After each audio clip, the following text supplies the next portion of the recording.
Hello po, good evening po. Naririnig po ako? Yes po. Hello po. Ayan, sige po. Tayo po ngayon ay magpapatuloy po sa ating pag-aaral ng salita po ng ating Panginoon sa pamamagitan po ng ating online Bible study. So, salamat po sa Panginoon dahil malapit na po nating matapos ang ating pong inaaral na libro. At ngayon po ay magpapatuloy po tayo sa pag-aaral po ng ating pong book series. At pangunahan po tayo ni Ate Tiny at ni Ate Enrica. So, good evening po sa bawat isa na kasama po natin ngayon. Medyo kaunti lang po tayo pero baka pahabol pa din po yung mga kapatid po natin na galing sa work or galing po sa schools po nila. Sige po. So before po tayo mag-start, ay inaanyahan ko po muna ang bawat isa na manalangin. So ako na po yung mag-lead sa prayer. So kung tayo po ay pumikit at damihin po natin ang presensya po ng ating Panginoon. Tayo po ay manalangin. Father God in heaven, kami po ay nagpupuri at nagpapasalamat po sa araw na ito. Salamat, Panginoon, sa inyong pong kabutihan, sa buhay po ng bawat isa. Salamat, Panginoon, sa pagkakataon na patuloy niyo pong ipinagkakaloob sa amin para makapag-aaral po kami, Panginoon, ng inyong pong salita. Sa oras po nito ay dalangin po namin na patuloy, Panginoon, na ikaw po yung magbigay ng wisdom sa mga tao na gagamitin niyo po sa pamumuno sa amin. Ganyan din po, Lord, dinadalangin namin ang maayos po na internet connection sa bawat isa. Kaya din po, Panginoon, yung mga kapatid namin na pauwi pa lamang po galing sa kanilang trabaho, mga kanila pong personal na ginawa ay sana po makasama po namin sila sa gawain po ngayon. Kaya din po, Panginoon, dalangin po namin na patuloy na kung ano po yung aming marinig ay magkaroon po kami ng tamang aplikasyon po sa aming po mga personal na buhay. Maraming salamat po, Lord, sa inyo po namin pinagkakatiwala ang mga susunod na sandali. In Jesus' name we pray. Amen. Ayan po. Good evening po muli sa bawat isa. Ngayon po tayo po ay pangungunahan po ni Ate Tiny at si Ate Enrica para po sa ating online Bible study. Ate Enrica, Ate Tiny, and po. The floor is yours.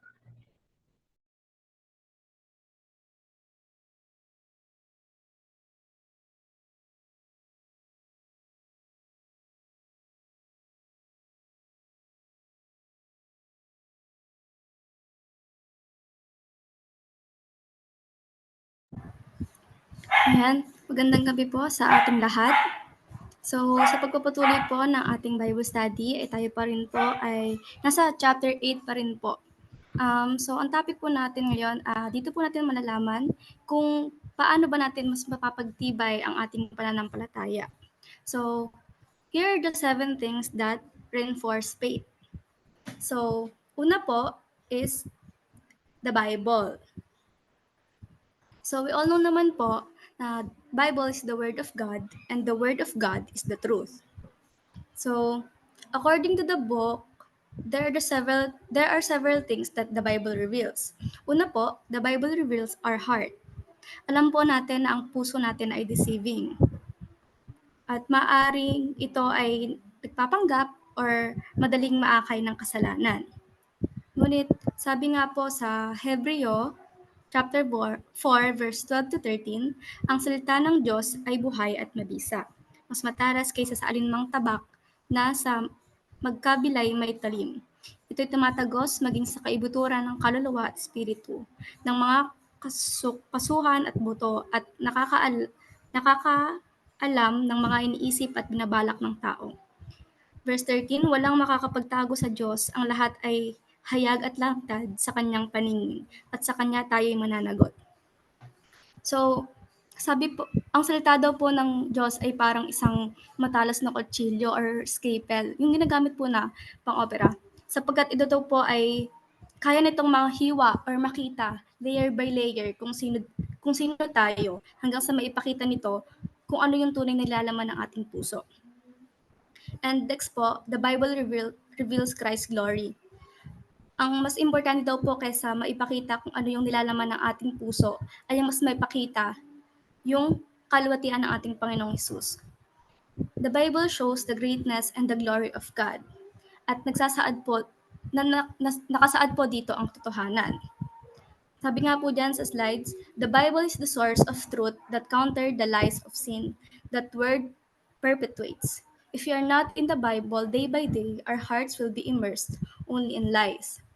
So, the Bible po is the food of our spiritual needs. Kung hindi po tayo nagbabasa ng Bible araw-araw, asahan po natin na manghihina po ang ating spiritual life. At pag mahina po ang ating spiritual life, ay mas madali tayong nahuhulog sa kasalanan. But the more po na nagbabasa tayo ng Bible, is the more din po na mas nakakaiwas tayo sa kasalanan. Kung nakakaramdam po tayo ng kalungkutan, problema, suffering, takot at kasalanan, alalahanin po natin na ang salita ng Diyos ang sagot sa lahat ng iyan. And sabi nga po ni, next po, sabi po ni Chris Wright, the more we instill the Bible into our heart, mind, soul, and bloodstream, the harder we will find it to sin comfortably. The Bible enlivens our conscience and drives us back to God in repentance and longing to live as it pleases Him. So, yun po. Next po. Ay, wait lang po pala. And sabi po pala, whenever we're reading the Bible, let's always savor the truth of God reveals and always look for glory of Jesus Christ. And pag po nagbabasa tayo ng Biblia, lagi po natin isasabuhay kung ano po yung sinasabi nito. Hindi po yung parang gagawin lang natin siya as a information. Hindi natin siya ilalagay sa ating, ilalagay lang natin siya sa utak natin, pero lalabas din naman siya. So, we need po na kailangan po nating isabuhay po kung ano man yung sinasabi ng Biblia. So, ayun po. Next po is prayer. So, sa prayer po, minsan sobrang busy natin or sobrang pagod galing sa kung ano ang errands natin. Minsan nakakaligtaan po natin manalangin. Or minsan pag late na po nagising, babangon na po tayo agad, gagayak na, at nakakalimutan po natin mag-pray. Or minsan naman po pagkagabi, dahil antok na po tayo, hindi na po tayo nakakapag-pray. At minsan po nakakatulog po tayo habang nananalangin. It just said po na God gave us 24 hours a day, but we often forget to pray. And hindi naman po ilang oras yung prayer, hindi naman siya tumatagal ng ilang hours, parang minutes nga lang po, okay na. And sabi po dyan, our problem is that we decide other things are more important. But when we realize that God is the greatest change agent in our lives, prayer will be inevitably move up the priority list. So, kahit gaano man po tayo kabisi or kapagod or anumang situation natin in our lives, huwag po nating kaligtaan ang pananalangin. Sapagkat isa po ang panalangin kung paano natin mas lalo pang mabibuild ang faith natin sa Lord. Next po is community. So, ang church po or community ay isa rin po siya sa nakakatulong sa atin upang mas lalo pang lumago ang ating pananampalataya. Hindi po masyadong nilaborate po ng yung community sa may book. Pero sabi daw po niya, magtatakal siya next chapter. So, ayan daw po ang some ways which the church means of grace. So, una po, we remind one another of the truth.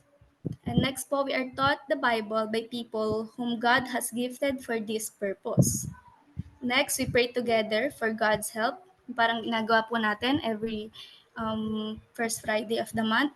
Nagkakaroon po tayo ng prayer meeting. Next, we model Christian change and holiness for one another. And we see God at work in the lives of others. Nakita natin kung paano kumikilos si Lord sa buhay ng ibang tao. Next po is we remind one another of God's greatness and goodness as we worship Him together. Next, we are given opportunities for service and we provide accountability for one another. So, yun po. Next po is worship. So, sabi po sa book, when we are worship God, we are reminding ourselves that God is bigger and better than anything sins offer. Binigyan po tayo ng Lord ng music upang magamit natin to upang awitan at mapupurihan siya. So, tuwing nagpupuri po tayo sa Panginoon sa pamamagitan ng pag-awit, we are reminding our hearts of God's goodness and greatness, that God is majestic and powerful. So, sa tuwing umaawit po tayo sa Lord, lagi po natin ibibigay yung best natin because we are singing the truth. And so, sa mga susunod pa po ay papatuloy po ni Ate Tiny.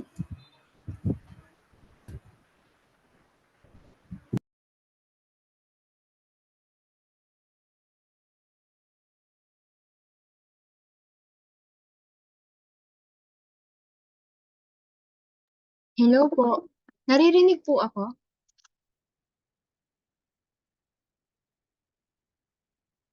Okay po. Sa pagpapatuloy po, ang number 5 po ang service. We often think of service as the fruit or sign of change, but it also a means of grace that God uses to change us. Ang pagsiserve sa Panginoon ay hindi lang basta fruit or sign ng change, pero it also a means of grace that God uses to change us. So, next slide po.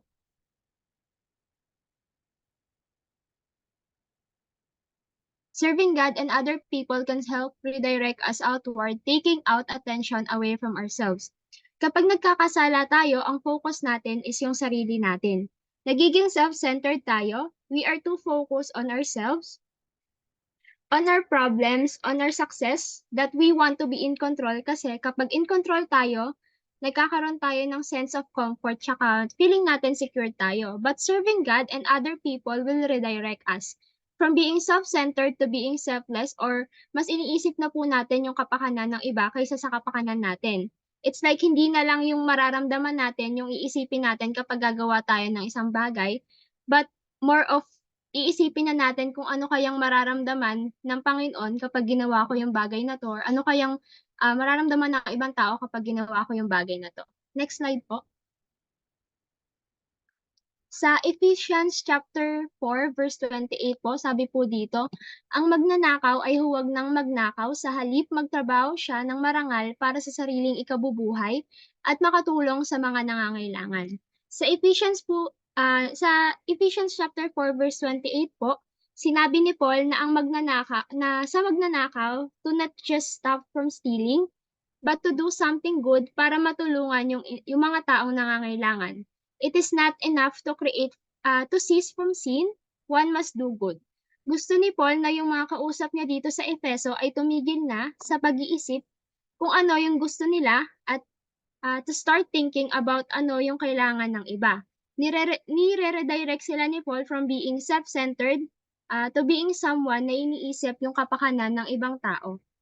Next slide po.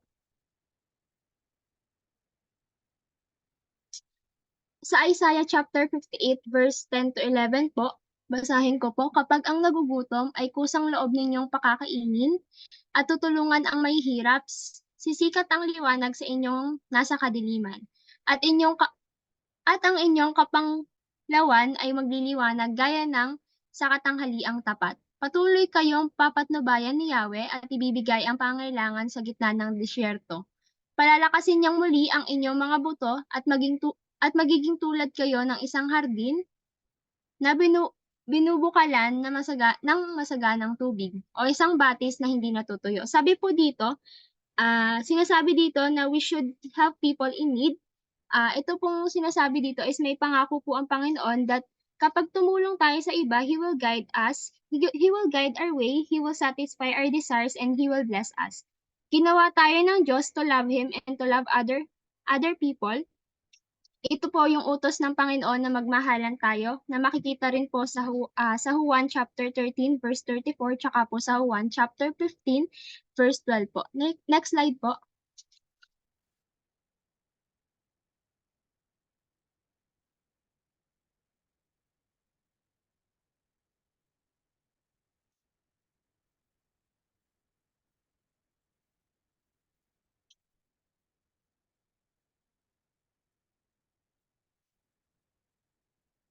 Next slide po.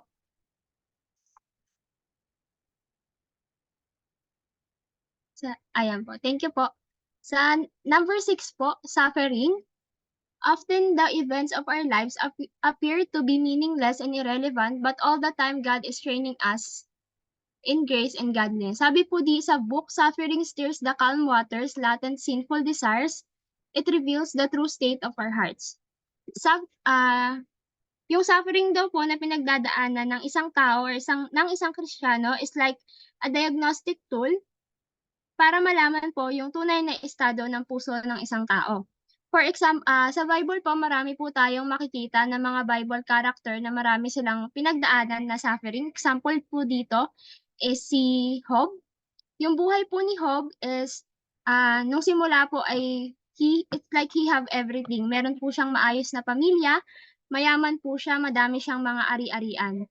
Pero, tinest po siya ni Satan. Sa verse 9 to 10 po, ng Job chapter 1, sinabi ni Satan na kaya lang naman daw po nagpupuri si Job kay Yahweh is dahil pinagpapala po siya nito. And kapag daw po nawala yung lahat kay Job ng pinagkakaloob ni Yahweh is baka raw po sumpain ni Job yung Diyos po at tumalikod sa kanya. Pero makikita po natin na despite po ng mga nangyari kay Job, after pong mawala yung lahat sa kanya, is hindi po siya nag-turn away kay God, na makikita po natin yung tunay na state ng puso ni Job na tapat po talaga siya sa paglilingkod sa Panginoon at hindi lamang po ito dahil pinagpapala po siya ng Diyos. Next slide po.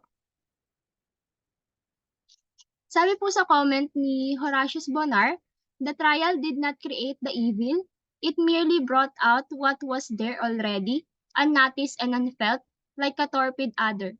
Then the heart's deep fountains were broken up and tears of pollution came rushing out back as hell.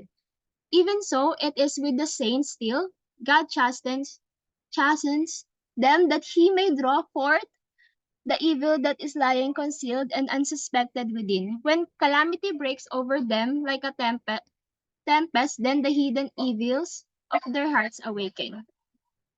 Yung sufferings and trials daw po, hindi siya yung nagke-create ng evil out of us, pero pinapalabas niya po kung ano yung totoong estado ng puso natin. When we suffer, we are given a choice. We can get frustrated, angry, bitter, and even question God na bakit nangyayari yung mga bagay na nangyayari and bakit sa atin pa nangyayari. Or, we can take a hold in God's view at magtiwala sa plano ng Diyos and to find joy and comfort sa Kanya at sa mga pangako niya sa atin. Isa nga po dito yung sa makikita po natin sa unang Pedro chapter 5 verse 10. He promised us na He will restore us and make us strong, firm, and steadfast after suffering. Meron po sa book na pinakita, na story na binanggit po dito, yung story po ni Nicole Tripp. Noong May 19, 2006 po, si Nicole Tripp ay nabangga ng kotse, nagkaroon po ng isang aksidente, which changed not just her life, pati na rin po yung buhay ng parents niya. She was injured and yung recovery niya po ay mabagal. Yung tatay po ni Nicole Tripp na si Paul Tripp, gumawa siya ng vlog to update yung friends nila about sa progress ng recovery ni Nicole. Sa isang entry po ng vlog ng tatay po ni Nicole, sinabi niya po dito na suffering is like a kidnapper. It comes to our lives, blindfold us, and take us to where we don't want to be. And also, suffering is also a teacher. It teaches us to let go of our life and find comfort in another. Next slide po. Ang huli po ay hope. We need to remind one another of the eternal glory that awaits us and that far outweighs our light momentary affliction. Sabi po ni John Calvin, we have to remind ourselves tungkol sa walang hanggang kaluwalhatian na naghihintay sa atin na mas malaki kaysa sa ating maikli at pansamantalang paghihirap. Nangangahulugan lamang na hindi tayo habang buhay sa mundo na ito. We are citizens of heaven and rather than focusing sa mga bagay na ino-offer ng mundo na ito, we should focus more sa greater things that awaits us. And yung kapag-asahan na ito, that someday babalik ang Panginoon will inspire us to change dahil ang thinking na natin is hindi tayo taga rito sa mundo na ito and that there are greater things waiting for us sa piling ng Diyos. Sa 2 Corinthians chapter 4 verse 17 to 18 po, sabi po ni Paul dito, kailangan natin ituon ang atensyon sa eternal glory and that we should not fix our eyes sa mga bagay na nakikita natin sa mundo na ito. Kasi it can lead sa atin na ma-dishearten tayo or ma-lose natin yung heart natin. We have to focus our eyes sa mga bagay na hindi nakikita. We have to have faith na after everything na pinagdadaanan natin, after sa mga sufferings natin sa mundo na ito, is makakapiling natin ang Panginoon. Sa Romans chapter 8 po, verse 17 to 18, sinabi rin po dito na we are heirs or tagapagmana tayo ng Diyos. Na if we share in His suffering, we will also share yung kaluwalhatian ng Panginoon. Paul is telling us na we will suffer. Hindi po pinangako ni Paul na magiging madali yung pagpakikibaka natin sa mundo na ito, but the good news is that he assure us na after suffering in this world, we will share yung kaluwalhatian ng Panginoon. Next slide po. If you remember po yung change project po natin, ayan po, sa susunod na slide po, may mga question po dito na maaring makatulong sa atin sa change project po natin o yung sa specific na kasalanan na gusto po nating baguhin. Talikuran. Una po dito, what strategies will reinforce your faith and repentance? Ikalawa po, what can you do to avoid provoking sinful desires? Ikatlo po, what steps can you take to reduce temptation in your life? Ikaapat po is what can you do to avoid strengthening sinful desires? Ang ikalima po, what steps can you take to stop your sinful desires from being strengthened? And ang panghuli po is what can you do to strengthen your faith? Yung mga tanong po na ito, pwede po natin siyang gamitin sa pag-evaluate or sa paglaban po sa kasalanan na dun po sa change project po natin. Yun lamang po. Thank you po.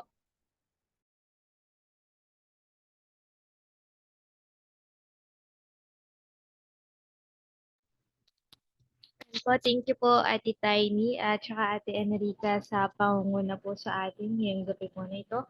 Ayan po, so magkaroon lang po tayo ng short recap sa tinuro po or shinare po sa atin ngayon ni Ate Enrica at saka po ni Ate Tiny. So nasa book pa rin po ng You Can Change. Tayo po ay nasa chapter 8. So meron daw po tayong 7 things na para ma-reinforce yung faith po natin na nabanggit po nila. Una po yung Bible. So sabi ni Ate Enrica, yung Bible daw po, it reveals our heart. So ang salita daw po ng Diyos ay matalim at kaya po nitong hiwain at makita yung laman ng ating puso. So it reveals yung Bible po, nire-reveals yung glory ng ating Panginoon.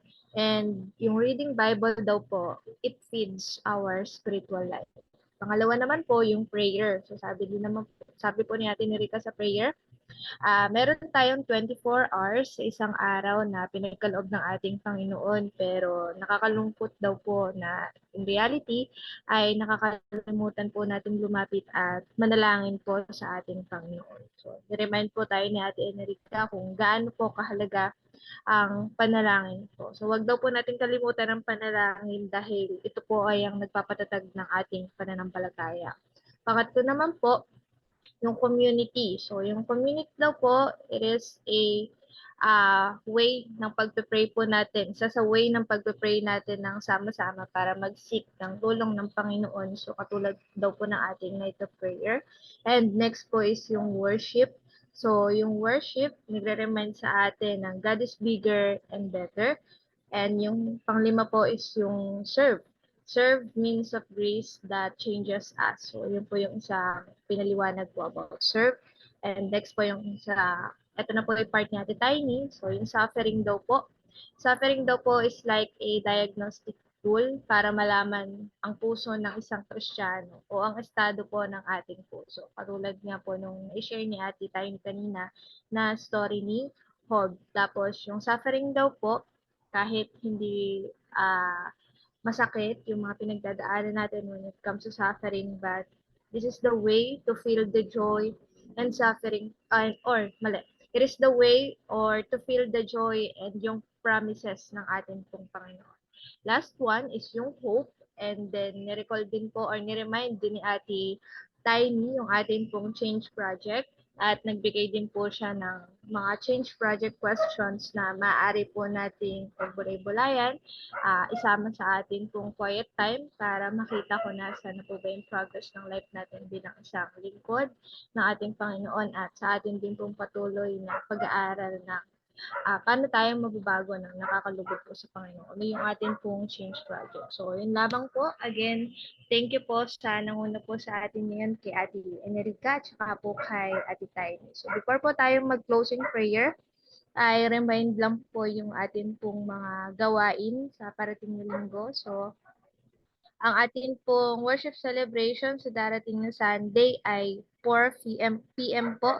So, nire-remind po ang bawat isa na ang gawain po muli natin ay hindi po 8 a.m. kundi 4 p.m. po. So, sama po natin sa panalangin ng atin pong tagapagsalita na si Tito Celso. And then next week po, ang atin pong Bible Study Facilitator or ang ating pong mga facilitator, manguna po sa ating pong online Bible Study ay si Ate Shane at saka po si Kuya Josh. So, ayun lamang po. Kung meron po kayong announcement, ay maaari nyo din po sabihin. And kung wala na po, ay pangunahan po tayo ni Tita Maylin para po sa atin po closing prayer. Thank you po.